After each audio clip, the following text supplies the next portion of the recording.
শিল্পী সমিতির নির্বাচনে চলচ্চিত্র প্রযোজক পরিচালক সহ অন্যদের ভোটের দিন এফডিসিতে প্রবেশ করতে না দেয়াকে ষড়যন্ত্র বলছেন মাহমুদ কলি নিপুণ পরিষদ।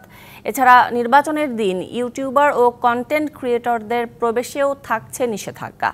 নির্বাচন কমিশন বলছে, ভোট গ্রহণ সুষ্ঠুভাবে সম্পন্ন করতে সমিতির ভোটার ছাড়া অন্যদের প্রবেশ না করতে অনুরোধ করা হয়েছে। শুক্রবার হবে চলচ্চিত্র শিল্পী সমিতির 2024-26 মেয়াদের নির্বাচন।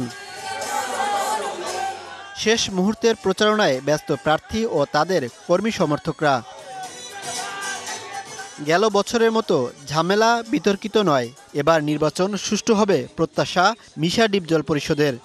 এইবার ভালো মনে করছি, সব কিছুই ভালো আছে, বাকি সব উপরওয়ালা, এবং আমরা ভালো কাজ করেছি বিগত দিনে। ইনশাল্লাহ জিত হারাজিত আছে, দেখা যাক কি হয়। এদিকে ভোটের দিন চলচ্চিত্র প্রযোজক পরিচালক সহ অন্যান্যদের এফডিসিতে প্রবেশ করতে না দেওয়ার সিদ্ধান্তকে কালো অধ্যায় বলছেন আরেক সাধারণ সম্পাদক প্রার্থী। প্রযোজক পরিচালক কেউই ঢুকতে পারবে না। ঠিক সেম 2022 সনে আমরা যে চিত্রটা দেখেছিলাম, 2024 সনে এসে কিন্তু সেই চিত্রটার আভার অভিভূত হচ্ছিল। তার মানে কি, সেই কালো চেহারার মুখোশধারী মানুষরা পিছন থেকে কিন্তু কাজ করে যাচ্ছে।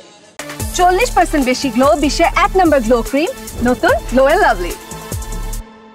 প্রধান নির্বাচন কমিশনার বলছেন, নির্বাচন সুষ্ঠুভাবে সম্পন্ন করতেই এমন সিদ্ধান্ত। ইউটিউবার আছেন, কন্টেন্ট ক্রিয়েটর আছেন এবং যারা ব্লগ বানান তাদেরও একটা ব্যবসা। নির্বাচনের ভোট গণনা হচ্ছে, গণনা শেষ হয় নাই, কিন্তু সবগুলো ইউটিউবেই রেজাল্ট হয়েছে। এই সমস্তগুলো মাথায় রেখেই আসলে নিরাপত্তার বিষয়টা একটু বেশিভাবেই একটু করছে আর কি।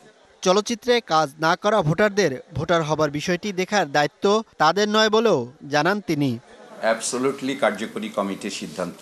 আমরা এটা নির্বাচন কমিশনের কোনো এখতিয়ার নাই এটা খুঁটিয়ে দেখার বা এটা জিজ্ঞাসা করার বা এটা বিষয় জানার।